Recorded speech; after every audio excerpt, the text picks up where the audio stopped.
Click share. Okay, pag-uusapan na po natin ang Okada bribery issue ni Martin Romualdez na ayaw talakayin ng mainstream media. Kayo na po ang bahalang magdesisyon kung bakit ayaw itong talakayin ng mainstream media. Pero dahil wala po tayong takot, ito po yung ating tatalakayin ngayon. Ano ba itong bribery issue ni Martin Romualdez? Okay. Ang bribery issue po na ito ay ating nahalungkat sa kasong sa pagtutuos ng 26 Capital. Ang 26 Capital po ay isa po itong kumpanya sa Estados Unidos or United States. Okay? Ngayon, merong pagtutuos. Okay? Court case ang 26 Capital laban sa Tiger Resort Leisure and Entertainment Incorporated. Okay. Sa mga hindi po nakakaalam kung ano po ang Tiger Resort Leisure and Entertainment Incorporated, ang Tiger Resort Leisure and Entertainment Incorporated po ay under ng Universal Entertainment at sila po ang may-ari ng nagpapatakbo ng Okada, Manila. Okay, nagkakaintindihan po tayong lahat. Okay? Yung mga vlogger po sa YouTube na gustong i-reblog ang aking content ngayon, you are free to do so. Okay, you are free to do so. Okay, so i-share nyo lang po muna ito, yung mga kakadating pa lang. Nagkakaintindihan ba tayo? Okay, ulitin natin ha, para malinaw. Ang bribery issue ni House Speaker Martin Romualdez ay lumabas dahil sa kasong isinampa ng 26 Capital, isang kumpanya sa United States, laban sa Tiger Resort Leisure and Entertainment Incorporated. Ang Tiger Resort Leisure and Entertainment Incorporated ay under ng Universal Entertainment na may-ari ng Okada, Manila. Okay. Following? Okay. Click share po yung mga kararating pa lang. Click share. Ngayon, okay, ito yung kaso, no? Isinampa ito ng 26 Capital. Ang 26 Capital ay isang American company. Isinampa niya to sa US. Ito ay isinampa niya sa Court of Chancery of the State of Delaware. Ang Delaware po ay isang state sa United States. Kakaintindihan ba tayo? Okay. Ngayon, get pen and paper. Okay? Lahat, kumuha na kayo ng papel at pen, pencil, whatever, or sa cellphone ninyo. Isulat ninyo ito. C.A.2023-0128-JTL. Dahil yan po ang reference ng kaso na ito sa Court of Chancery of the State of Delaware. Yang may naka-box na nakalagay sa loob ng pulang box. Isulat nyo na yan, screenshot nyo, para mamaya ma-google nyo at mabasa nyo ito. Ito po ay mababasa ninyo ang buong kaso, pati ang kasong isinampa ng 26 Capital.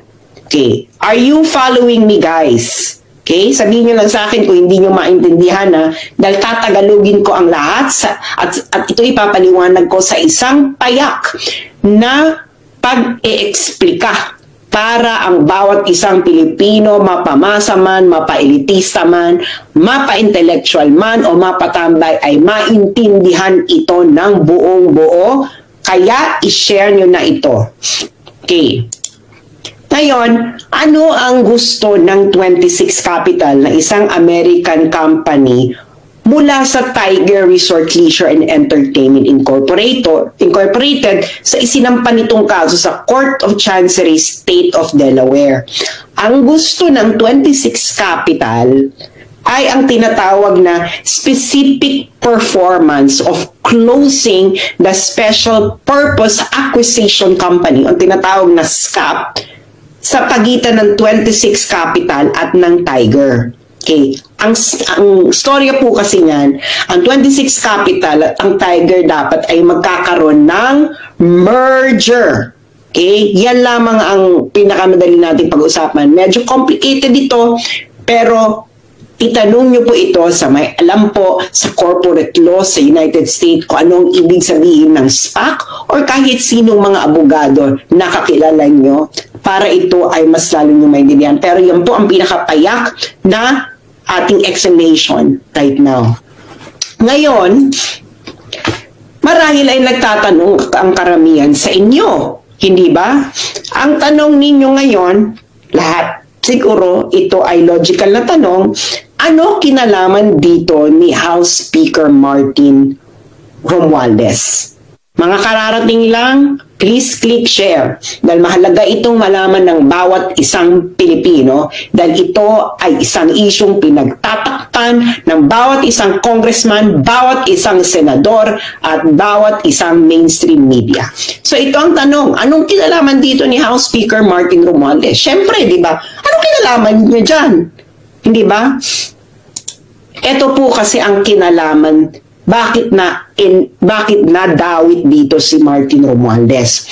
Sa kasong isinampa ng 26 Capital laban sa Tiger sa Court of Chancery ng State of Delaware, ang isa sa accusation ng 26 Capital laban sa Tiger ay ang bribery kay Martin Romualdez para impluwensyahan ang Philippine Supreme Court para ma-regain uli ng Tiger or ng Universal ang kontrol ng Okada Manila.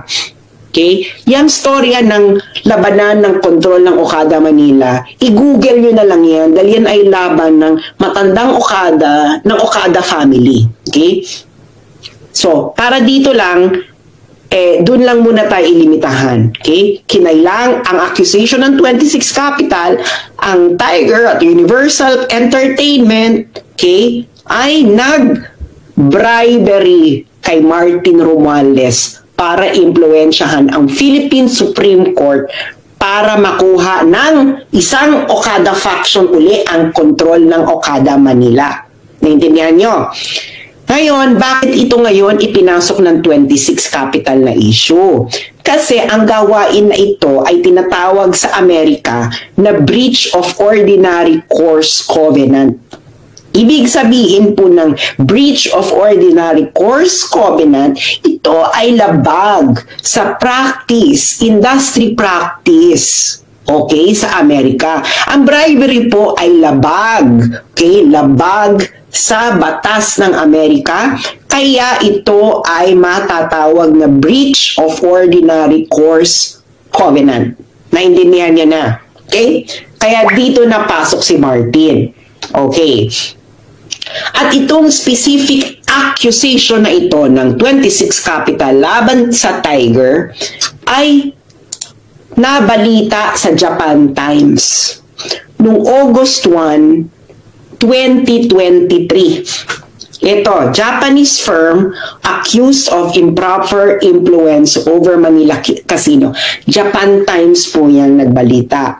Hindi po ito basta-bastang publikasyon. Okay? Japan Times. Ngayon, nung pumutok ito last year, kasi August 1, 2023, July 2023, sinampa yung kaso sa Amerika. Nabalita August 1, 2023. Nung pumutok ang issue na ito ang sinabi ito ang naging response. Okay? Ito ang naging response ng ating Honorable Congressman, House Speaker Martin Romualdez. Ever as a bribery scheme, and were you ever involved in it? Well, we've reached this point in our career, and we've known when to dignify questions, queries, or allegations. And when it comes to fake news, we just don't dignify it, and we don't give it any credence. So there's no truth to it, and we just leave it at that. And we just try to focus on the issues that have credibility and. So narinig niyo yung sinabi niya. Ang sabi niya, ayaw niyang i-dignify ang issue na ito na ibinalita ng Japan Times dahil daw ito ay fake news. Okay? Yung mga karating lang, please share. Okay? Dahil fake news daw ito. Okay? Kaya hindi niya i-dignify. Sir, but were you ever contacted to appear in the case in the US? No, that's why I'm really very puzzled why this is even coming up. Sir, and you're also denying na on July 27, 2022, based on that report, Okada Manila officials allegedly brought some quote-unquote heavy luggage with quote an item to Romualdez. I'd just like to get your reaction to that. Again, nothing of that sort ever occurred. That's why It didn't occur. never. Okay, sir. Thank you. So, papaalala ko yung sinabi niya ha, hindi raw nangyari yung heavy luggage issue. Ito raw ay fake news. Okay, yan ang sinabi ni House Speaker Martin Romualdez. Ngayon, naalala nyo, okay, yung kaso sinampan ng 26 Capital laban sa Tiger. Okay? Na-desisyonan ito noong September 7, 2023. Okay? September 7, 2023. Ang nag-decide nito, okay, ng kasong ito, okay, pati na yung issue ng raise ng 26 Capital na nag-engage ng improper influence itong Tiger Resort sa Pilipinas sa pagbabribe kay Martin Romualdez, kasama ito sa naging desisyon kung may nangyari bang ganon. Ngayon, si James Travis Laster ang nagdesisyon nito. Siya ang Vice Chancellor of the Delaware Court of Chancery. Okay? Ngayon, get your pen and paper. Okay? Maybe ilalagay ko dito. I-screenshot nyo yan. Okay? I-screenshot nyo yan. Yang link dyan. Kasi yung link na yan, yan link mismo ng desisyon na nasa Delaware Court of Chancery mismo. Kaya kita mo, courts.delaware.gov. Okay? Isulat niyo yan, i-screenshot ninyo para mabasa ninyo. Kayo mismo ang makabasa. Hindi ito fake news, totoo ito. Nasa it is a decision na sinulat ni James Travis Laster, Vice Chancellor of the Delaware Court of Chancery. Ito po ay korte sa Amerika. Okay? Korte po ito sa Amerika. Yan, screenshot nyo yan. Okay? Yung mga kakarating pa lang, please, please, please, click share. Pag-usapan nyo itong kayong magpapamilya. Okay. Now, let's now go to the decision. Okay? Okay. Ang pupuntahan natin dito is factual background. Okay? Okay. Dito sa factual background, sinabi dito na ang trial, ito ay umabot ng 5 days. Meron silang 13 fact witnesses, 4 expert witnesses, at meron ding 2,281 exhibits, kasama na ang deposition, transcript ng 29 na individuals. So nagkaroon ito ng proper trial para madetermina ang mga facts. Okay? Kita nyo ba yan? Nakikita ninyo? Okay. 5 days of trial, 13 fact witnesses, 4 expert witnesses, 2,281 exhibit, kasama ang deposition, transcript, mula sa 29 individuals. Okay, hihimay-himayin natin ito ha.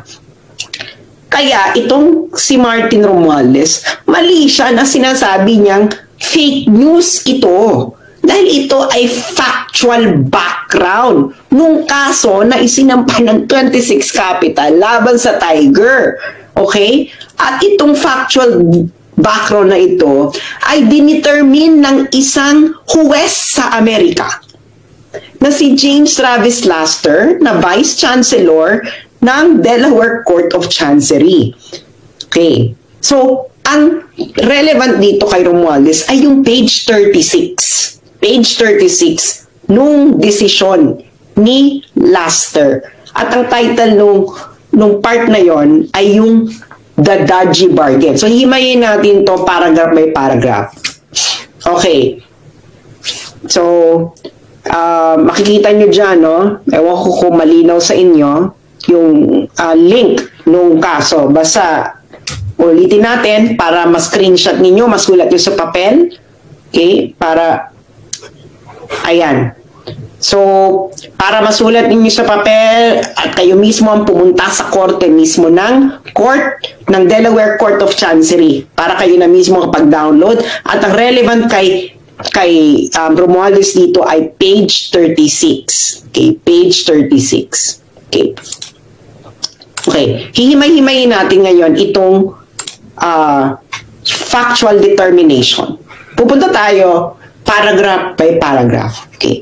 Paragraph 1, okay, ng part na the dodgy bargain. Ang ibig sabihin ng dodgy ay suspicious, not above board, illegal, pahangit, tsaka, ano mo paling dodgy? Kaduda-duda, hindi kaaya-aya. Yan. Chararap. Okay.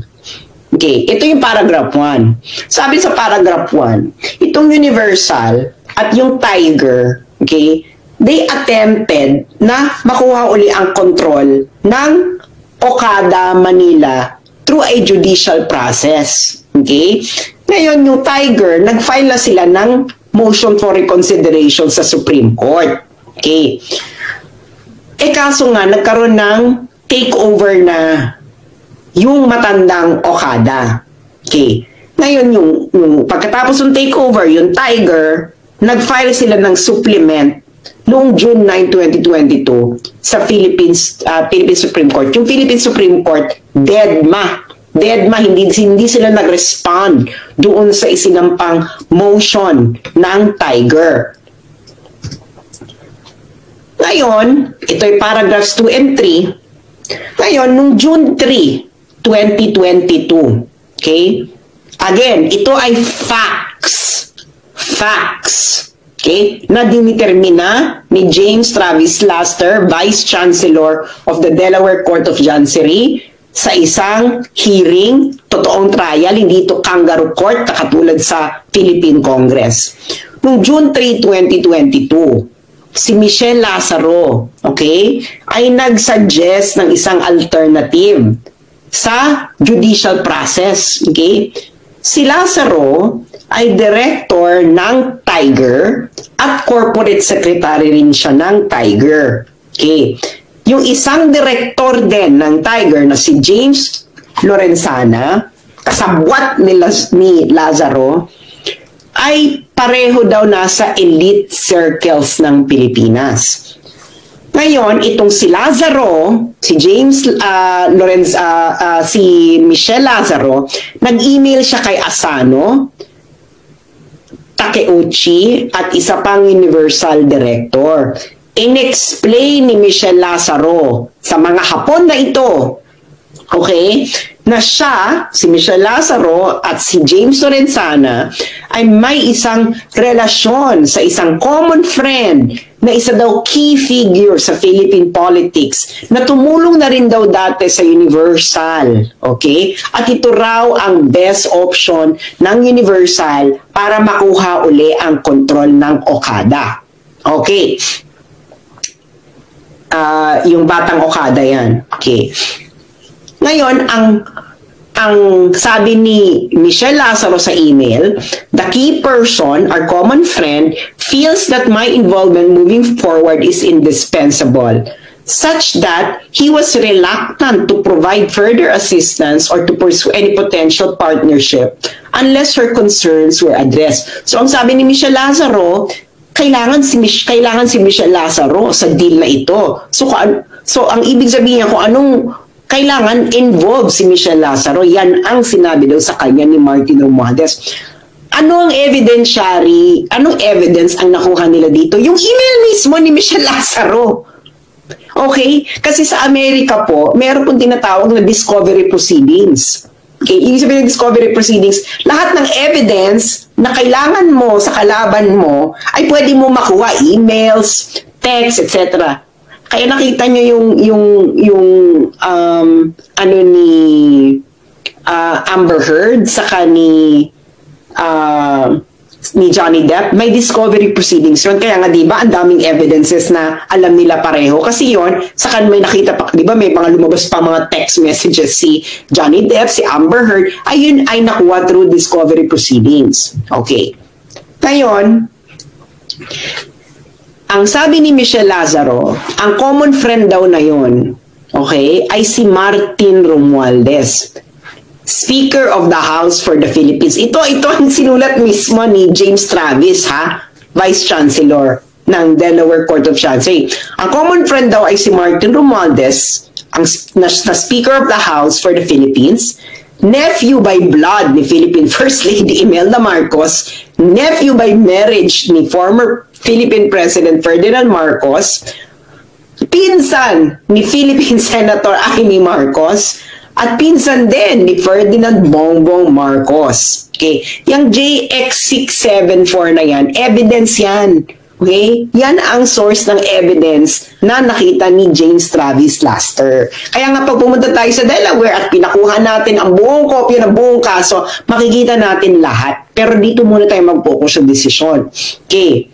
Ngayon, sabi pa ng ang nakalap na fact ng Vice Chancellor ng Delaware Court of Chancery para ma-confirm ni Lazaro ang kanyang connection. Itong si Lazaro, Michelle Lazaro, nag-text siya kay Takeuchi, yung Hapon, no, ng Universal, ng 2 pictures ni Lazaro kasama si Romualdez. Okay. Ngayon, sabi daw ni Lazaro sa text, yung pangatlong individual doon sa picture ay ang chair ng Philippine Gaming Commission. Sino yan? Si Altenco. Okay. Ngayon, sino to si Michelle Lazaro at James Lorenzana? At bakit nga ba ito malapit kay Martin Romualdez? Okay. Itong si Michelle Lazaro ito ay anak ni Lolong Lazaro na isang close friend ni Martin Romualdez. Okay, i-google nyo ito. Nung namatay si Lolong Lazaro, itong si na tatay ni Michelle Lazaro, itong si Martin Romualdez ay nag-deliver pa ng eulogy sa pagsalamay ng tatay ni Michelle Lazaro. Itong si James Lorenzana ay fraternity brad ito ni Martin Romualdez sa Upsilon Sigma Phi. Kaya ganyan sila kalapit kay Martin Romualdez. Okay, paragraph 5. Ngayon, yung email ni Lazaro ay meron daw term sheet. Okay, ito ang mga demands ni Lazaro. Dapat si Lazaro at Lorenzana ay kailangan tumanggap sa Tiger ng $35,000 per month. Okay. Ito yung mga condition ni Michelle Lazaro para si Martin Romualdez ay tumulong. Okay? Ay tumulong. Okay? Kailangan daw si Lazaro Lorenzana ay magkaroon ng bayaran ng $35,000 per month net of taxes. Ibig sabihin, kailangan bawas na yan ng tax, $35,000 net na yan. Ngayon, yung board ng Tiger ay kailangan palawakin daw, kailangan maging 30 ng miyembro, at kailangan si Lazaro at Lorenzana ay may karoon ng karapatan na mag-designate ng 6 na members doon sa 30 members. At ngayon, meron pa sila ibang dinamay na officers na kailangan din bigyan ng pabuya, si Yip at Van der Sande. Okay. At of course, okay, inapprove itong terms ni Lazaro. Okay? Itong mga terms ni Lazaro, again, ulitin ko, mga terms niya to para itong si Martin Romualdez ay tumulong. Okay? Ngayon, si Fujimoto, pinirmahan din to. Nakikita nyo yung mga JX665, J656, JX656. These are references. References po ito sa mga documentary evidence na nakalap ng Delaware Court of Chancery. Okay. Ngayon, paragraph 6 and 7. Ang plano daw, okay, ang plano ay kasama sa plano ay dapat may i-deliver kay Romualdez. Okay? Yan ang plano. So, besides doon sa mga demands ni Michelle Lazaro, kailangan din daw ay may ibigay kay Romualdez. So, ang nangyari, yung head ng Universal. Okay, yung Universal, ito po ang parent company ng Tiger at ang Universal ang may-ari ng Okada. Okay. Ang Universal ay nagkaroon ng business trip sa Pilipinas at may dala-dalang heavy luggage. At yung heavy luggage na yun ay merong item para kay number 2. Ang number 2, ito po ang tawag kay Martin Romualdez. Number 2 si Martin Romualdez daw sa Philippine politics. Hindi si Inday Sara na Vice President. Si Martin ang number 2. Okay. Ngayon, pag dumating na raw ang item sa Pilipinas, ito ay dadalhin ng Universal Executive kay Martin. Okay. Ngayon, yung Asano, sabi niya, nakip na natin yung promise natin kay number 2. So now, turn na ngayon ni number 2 na i-fulfill ang kanyang promise. Okay. Intindihan nyo? Lahat ito ay may reference sa documentary evidences mula emails, text messages, etc. na nakalap ng Delaware Court of Chancery. Okay. Ngayon, itong next paragraph na ito ngayon ay pinabulaanan na hindi daw ito alam ng 26 Capital. Kasi remember, di ba, yung 26 Capital, dinimanda niya yung Tiger. Sabi ng 26 Capital, itong Tiger, nag-involve to ng bribery issue. Nag-bribe ito kay Martin. Ngayon, sabi ng 26 Capital, hindi niya alam. Ngayon, itong next paragraph na ito, ang sabi, imposible hindi alam ito ng 26 Capital. Kasi, nag-email pa si Lazaro, Michelle Lazaro. Okay? At yung nag-text pa sila doon sa may-ari ng 26 Capital na si Ader. At yung text, itong sinasabi, Universal Entertainment has enlisted significant political support from a very high level of the Philippine government with compensation of the arrangement, all tied to taking back control of this casino. Ano sa Tagalog to? Yung text doon sa may-ari ng 26 Capital, ang sabi, itong Universal Entertainment na may Okada ay kukuha ng suporta, significant political support, kukuha ng significant political support mula sa isang high-level Philippine government official para makuha uli ang Okada, ang control ng Okada. Yung JX647 na yan ang documentary evidence. That's the text evidence na nakalap ng Delaware Court of Chancery sa mga cellphones nila, no? Okay. Ngayon, ato na nga, etong si Romualdez, okay, kasabwat siya, alam ito ng lahat, okay, kaya nga, okay, noong July 27, 2022, yung executive ng Universal na si Sato Nobuki, nag-travel mula Japan papuntang Pilipinas. Okay. Ngayon, isa pang executive ng Universal, si Hajime Tokuda, ay nag-schedule ng meeting kay Romualdez nung susunod na araw, July 28, 2023. Yung JX730 na yan, documentary evidence yan. Okay, na nagtitrace na may talagang meeting na nangyari, may setup na meeting na nangyari. Kaya pag pumunta kayo ng Delaware Court of Chancery, kunin nyo ang buong kopya ng kaso documentary evidence, makikita nyo lahat kung ano yung JX730 na yan. Okay. Ang meeting daw ay nagtagal ng 90 minutes. Okay.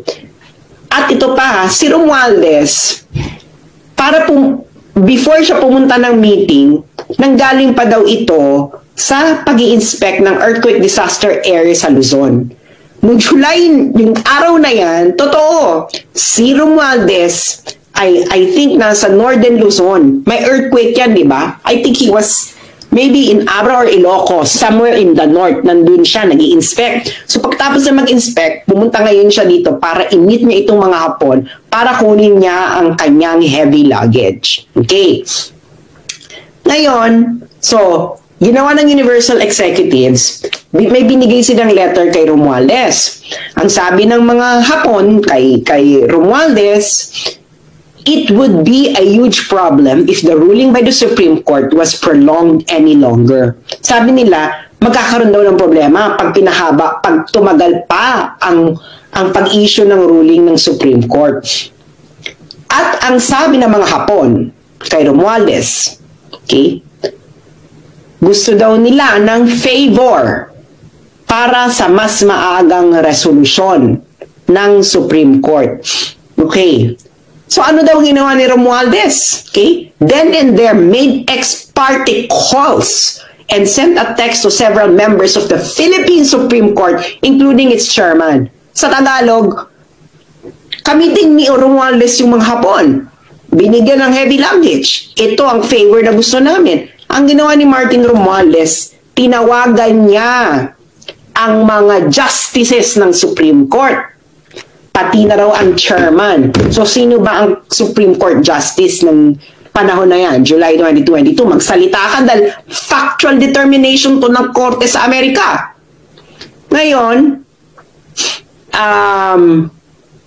sabi ng Universal Executives, yung pressure daw na ginagawa ni number 2 must be working. Okay?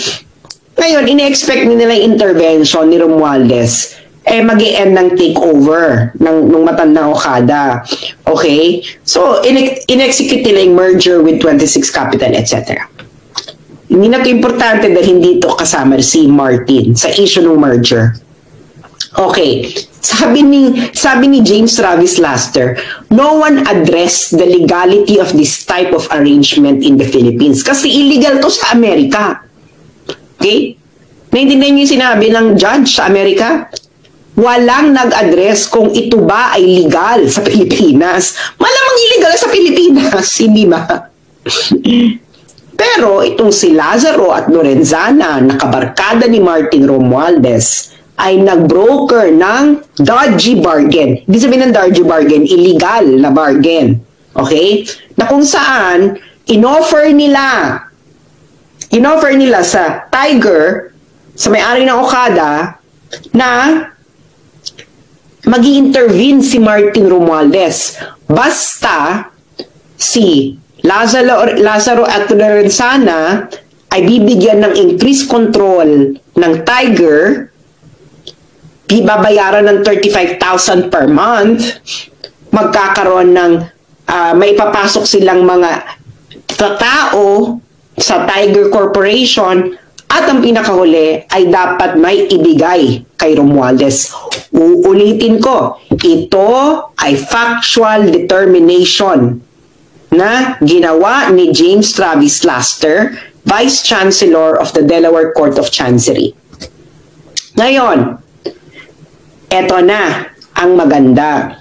Noong trial daw, ito paragraph 13, noong trial daw, itong Universal, yung mga Hapon, okay? Iniiwas nila na bribery yung ginawa nila, na yung heavy luggage ay bribery kay Martin Romualdez. Okay. Sabi ng mga Hapon, ng mga witnesses, yung heavy luggage daw ay mga dokumento lamang daw ang laman. Ito daw ay document ng mga court cases. At kailangan daw itong dalhin by hand, okay? Kasi wala daw printer. Wala daw printer ang Tiger. Okay? Kasi yung Tiger, nung nasipa sila sa Okada, ng matandang Okada, nawalan na raw sila ng printer. Kaya kailangan daw, i-print daw ng mga Hapon sa Japan ang kopya ng mga kaso at i-deliver sa loob ng luggage. Anong sabi ni James Travis Laster sa palusot na ito ng mga Hapon na witnesses? Anong sabi ni James Travis Laster? Ayan, inilagay ko sa pulang box. The testimony was not credible. Sabi niya, hindi credible na ang testimony ninyo na ang heavy luggage ay hindi bribery. Yun ang ibig sabihin nun. Bakit? Sabi ng judge. Una, sabi ng judge ni James Travis Laster, ang mga lawyers ninyo may printer. So bakit kailangan nyo mag-print sa Japan?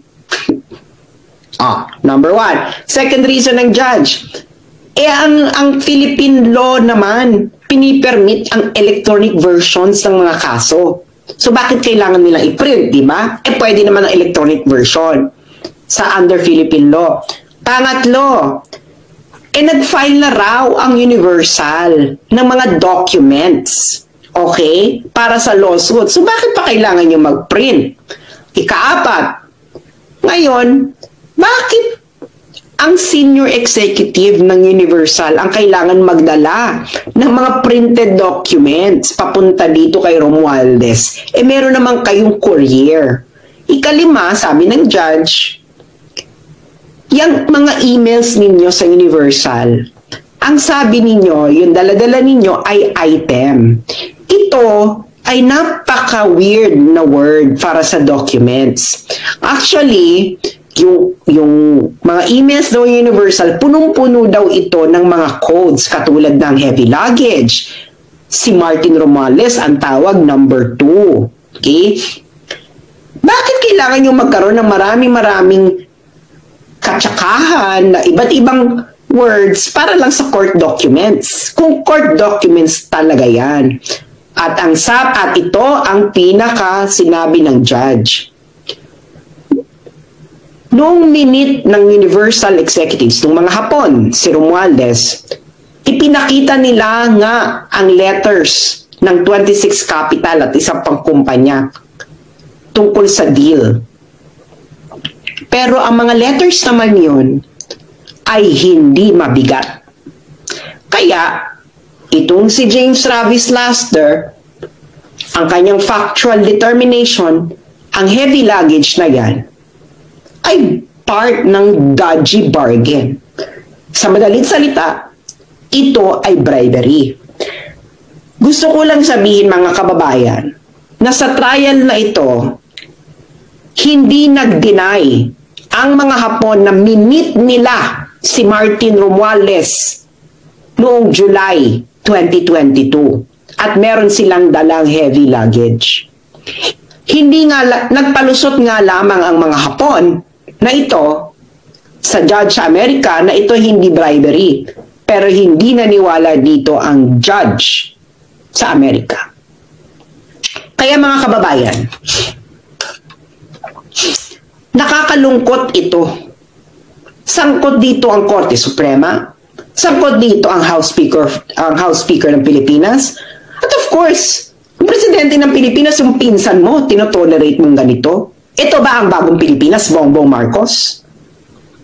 Ito ay kaso factual determination na ginawa sa isang korte sa Amerika at hindi sa mga kangaroo court ninyo.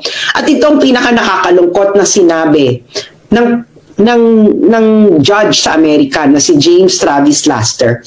Ang sabi niya dito, ang mga outcomes daw sa Philippines, sa Philippine courts, ay naaapektuhan ng political influence. Kaya itong 26 Capital, parang kung dalhin mo to sa Pilipinas, wala ring mangyayari. Kung dalhin mo kung halimbawa mag-utos si James Travis Laster na ituloy niya yung deal niya sa Tiger, malabong i-honor ito sa Pilipinas dahil nga ang outcomes pala sa Pilipinas na i-impluwensyahan ng mga politiko. At yung mga kalaban daw itong 26 Capital gumawa na nga ng dodgy bargain or bribery para makuha yung political influence. So, porke pa? Wag na raw, yung remedy na ituloy, yung i-close yung deal, hindi na kailangan, ay malabong mangyari. Nag-gets niyo? Nag-gets niyo yung sabi?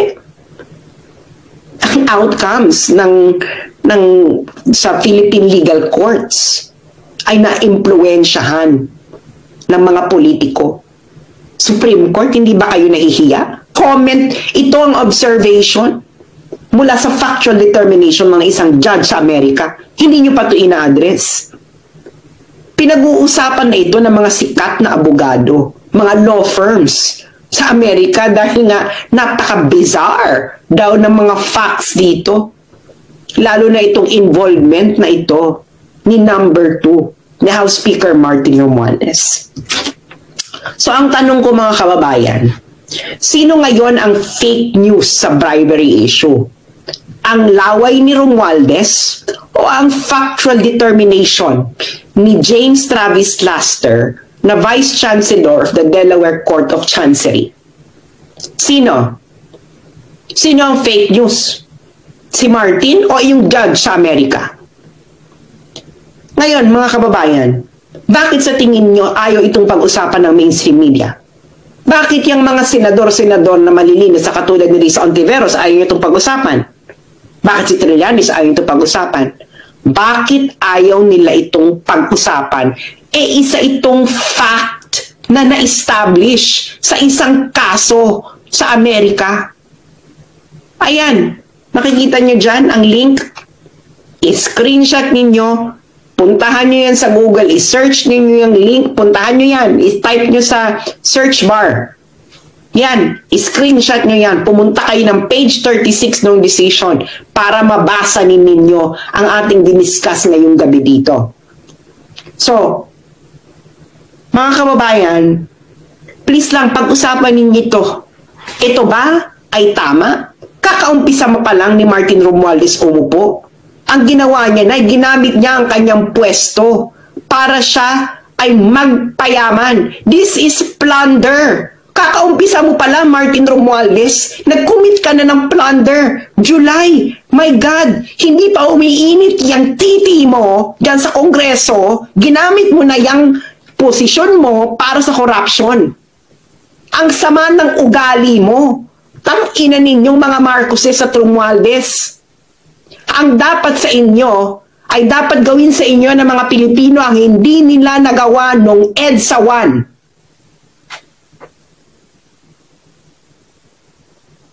Wala na sanang Hawaii na mangyari.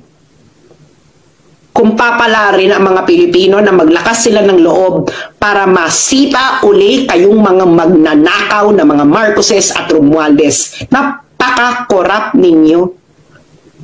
Tang-ina. Ayan na, puntahan nyo yan.